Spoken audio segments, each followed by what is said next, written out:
माता शस्त्रा दुरित्रा वा, यानी मां और बहन के समान स्त्री के साथ भी एकांत में वास नहीं करना चाहिए, अन्यथा इंद्रियों का समूह इतना बलवान है कि वो कभी भी इंसान पर हावी हो जाएगा और वो कंट्रोल करना, उस पर अंकुश लगाना मुश्किल हो जाएगा। जैमिनी ने कहा गुरुदेव मैं ये नहीं लिखूंगा, ये सत्य नहीं है। अरे कैसी बात कर रहे हो गुरुदेव आप, माता बहन ये बात सत्य नहीं है, ये नहीं लिखूंगा मैं। और आप क्या कह रहे हो, आप कह रहे हो विद्वान समपिकर्षति, नहीं नहीं नहीं गुरुदेव ये नहीं लिखूंगा मैं। लोग आगे इसको पढ़ेंगे और क्या सोचेंगे, क्या विचार करेंगे, शास्त्रों में क्या लिखकर भेजा है, मैं नहीं लिखता गुरुदेव। वेद व्यास जी ने बहुत समझाया, जैमिनी एक न माने। गुरुदेव ने कहा कोई बात नहीं, शास्त्र लेखन का कार्य 2 दिन बाद प्रारंभ किया जाएगा, तब तक के लिए ये क्लास यहीं स्थगित की जाती है।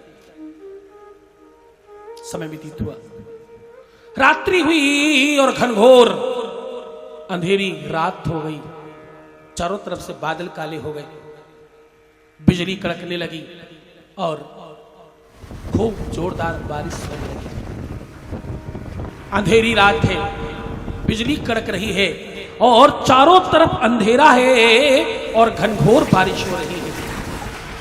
इस बारिश में एक अधेड़ उम्र की औरत, जो ना तो कुलीन है, ना तो सुंदर है और ना तो अच्छी दिखने में है, सामान्य रूप लावण्य वाली महिला दौड़ती दौड़ती आ रही है और उसके पीछे कुछ कदमों की आहट पता चल रही है। वो दौड़ती दौड़ती आई, जैमिनी की कुटिया का दरवाजा खटखटाया, महादेव कोई हो तो मेरी मदद करो।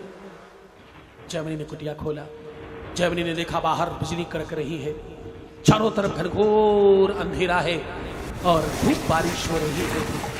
यह महिला बिल्कुल चारों तरफ से भीगी हुई है और बिल्कुल एक एक उसका वस्त्र आभूषण सब भीगा हुआ है, पूरा अंग प्रत्यंग भीग गया है उसका।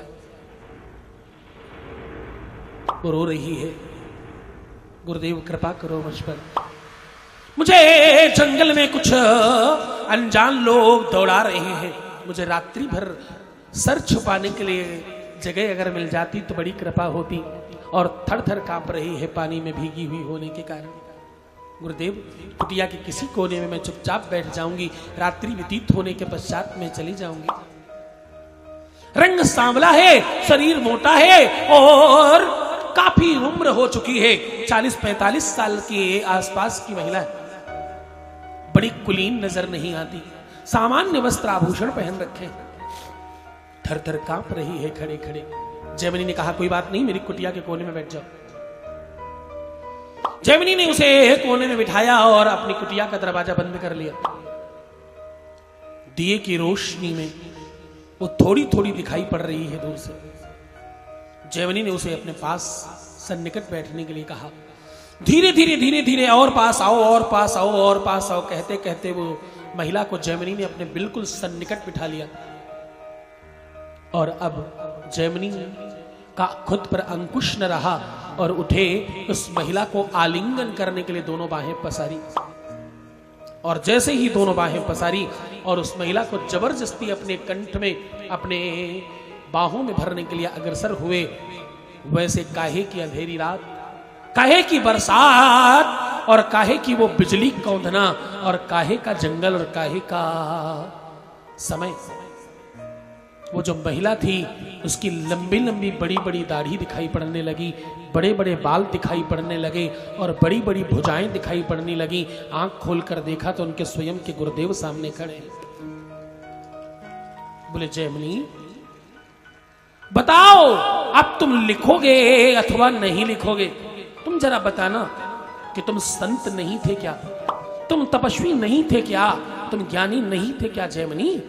और जो महिला थी वो बहुत रूप लावण्य वाली थी क्या, बहुत कम उम्र की लड़की थी क्या? नहीं जैमिनी। जैमिनी ने क्षमा मांगा, गुरुदेव को बारंबार प्रणाम किया और जैमिनी ने लिखा, बोले माता शस्त्रा दुरित्रावा। क्या बोले? माता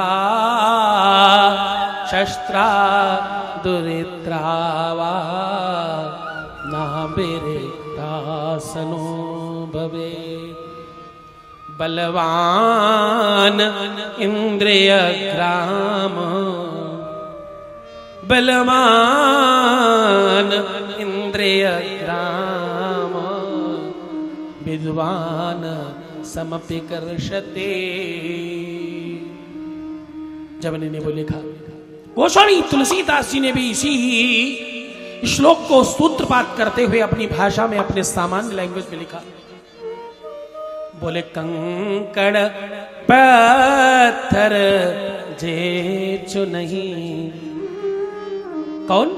कंकड़ पत्थर जेचु नहीं, नहीं सतावे काम। जो पशु पक्षी कंकड़ पत्थर में चोंच मार मार के जीवन यापन कर रहे हैं, उनको भी वासना काम सताता है। इस भाव से महादेव ने काम को जलाकर खाक कर दिया ताकि जीवन मर्यादित रह सके।